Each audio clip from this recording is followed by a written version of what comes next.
Vile watu wengi hawakuweza kushiriki, lakini jaji amesema hakimu amesema njia ya mtandao inawafanya watu wengi zaidi kuweza hata kushiriki.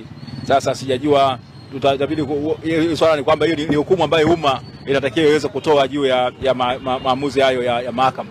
Kwa hiyo hapo ndipo tulipo, lakini tunafahamu umma, watu wengi sana ambao ni wapenzi, ndugu na jamaa wa Lissu pamoja na viongozi wenzake wa Chadema wataka kujishiriki katika kesi hii wakashindwa, na tumepata habari kwamba wengine wamepigwa na kuna habari ambazo zinathibitisha kwamba kuna mwingine ameuawa.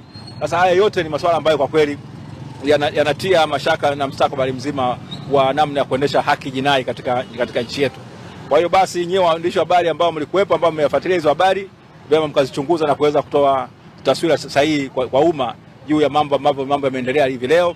Lakini sisi tunasisitiza kwamba mteja wetu haogopi mashtaka haya, bali anataka ashtakiwe katika mahakama ambayo ni ya wazi, na mwisho wa siku ataweza kujitetea.